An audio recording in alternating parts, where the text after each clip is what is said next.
Chers internautes, bonjour. Nous sommes aujourd'hui en compagnie de Mariette Darigrand. Bonjour. Bonjour. Alors nous sommes venus à votre rencontre pour parler de votre dernier livre, Comment les médias nous parlent mal, sorti donc aux éditions François Bourin. Alors ma première question, c'est qu'est-ce qui vous a donné envie d'écrire ce livre ?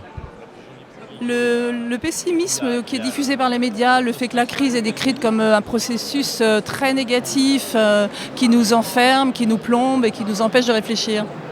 D'accord. Alors j'ai cru remarquer qu'il y avait une perte de confiance des citoyens envers les politiciens, mais aussi envers les médias. D'après vous, à quoi est-ce dû ? Alors la crise de défiance, comme on dit, elle est multifactorielle. Il y a beaucoup de raisons d'être méfiant vis-à-vis des politiques.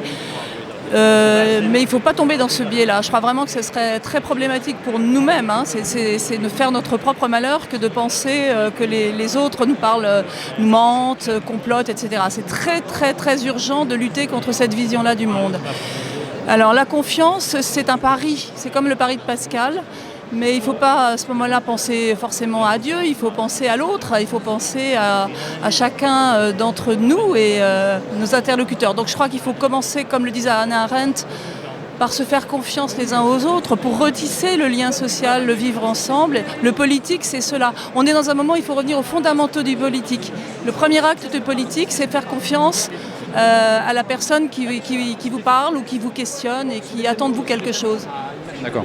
Alors dans une démocratie, c'est vrai que les médias ont un rôle prépondérant, notamment pendant les élections, enfin pendant la période de campagne électorale.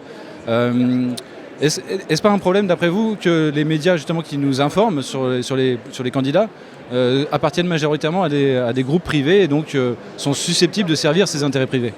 Non, je pense que ce n'est pas une vision qui est aussi manichéenne que cela.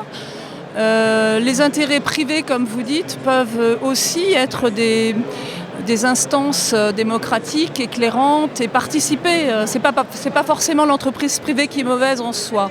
C'est la finalité de l'entreprise qu'il faut questionner. Si une entreprise privée décide d'investir pour les médias et pour la pluralité des médias, oui, là ça devient intéressant si vous voulez. Il ne faut pas partir de l'origine des choses, mais de la finalité. Alors il a été démontré par une personne qui s'appelle François Asselineau. Je crois qu'il s'est basé sur un article publié dans Le Monde. Les scores obtenus par les candidats à la dernière élection présidentielle l'ordre d'arrivée correspondait exactement au temps de parole. C'est-à-dire celui qui avait le plus de temps de parole, c'était François Hollande, il est arrivé en premier. Le deuxième qui a eu le plus de temps de parole, c'était donc Sarkozy, il est arrivé en deuxième. Et ainsi de suite jusqu'au dernier candidat qui a eu le moins de temps de parole et qui finalement a eu le plus faible score. Qu'est-ce que ça vous inspire ? Oui, mais c'est pas quantitatif. La vraie problématique, celui qui gagne, c'est celui qui est en résonance avec le corps social. C'est le meilleur produit. On est dans un système très publicitaire, donc c'est le meilleur produit. Alors, et certes, c'est l'exposition quantitative, mais Sarkozy et Hollande ont eu à peu près le même temps de parole. C'est pas ça qui fait la différence, où Sarkozy et Ségolène, c'était à peu près la même chose. Ce qui, à un moment donné, fait que... Enfin, pour François Hollande, c'était peut-être un peu différent, parce qu'il a été quand même en partie élu par défaut par rapport à... Mais ce qui avait fait l'élection de Sarkozy, et qui était d'ailleurs problématique, c'est le fait qu'il était très en phase avec des consommations en général, et en particulier avec cette imagerie un peu de personnages mobiles, de personnages qui étaient pseudo-modernes. Et je crois que ce contre quoi il faut lutter, ce sont les représentations établies, les mythologies sociales, comme le disait Barthes. C'est cela qui, en quelque sorte, fait le vote avant l'heure. Nous sommes là, à la proie de ces représentations. C'est contre ça qu'il faut lutter, et non pas contre le média en tant que bouche d'influence directe. Les médias aujourd'hui, les journalistes politiques, les éditorialistes, ont peu d'influence. Alors, d'après moi, une partie de la désaffection des citoyens pour les médias dits traditionnels provient du fait qu'il y a toute une partie de la population française qui ne se sent pas représentée dans les médias, au niveau des journalistes, au niveau des chroniqueurs, au niveau des invités, les classes populaires notamment. Qu'est-ce que vous en pensez ? Oui, là il y a un gros problème de représentativité, bien sûr. Les médias sont une part de ce qu'on appelle l'élite. Souvent très très déconnectés des citoyens, mais justement l'Internet rétablit quelque chose là-dessus. Il y a des gens qui créent leurs propres médias. Donc nous sommes plutôt menacés, entre guillemets, par l'hypermédiatisation. Bon, moi je pense qu'il faudra trier le bon grain de livret, mais que c'est intéressant comme phénomène. Donc les grands médias qui confisquent la parole, c'est vrai. Mais il y a aujourd'hui des moyens de lutter contre ça. Il y a beaucoup plus de possibilités alternatives que dans les années 70-80. Tout à fait. Alors un exemple concret, ça a été la couverture médiatique, on va dire, des manifestations contre le mariage homosexuel. Il y a toute une partie des gens de droite qui se sentaient mal représentés, voire humiliés quelque part dans la représentation que faisaient certaines chaînes, notamment Canal+, pour ne pas la nommer. Qu'est-ce que ça vous inspire ?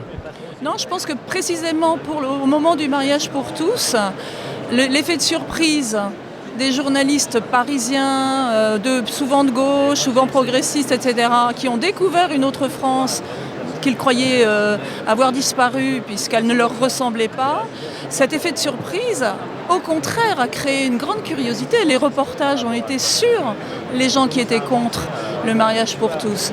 Non, je crois que là, il ne faut pas se tromper. Et moi, je pense que la France est très clivée et qu'il ne faut pas oublier l'héritage conservateur qui a droit de citer.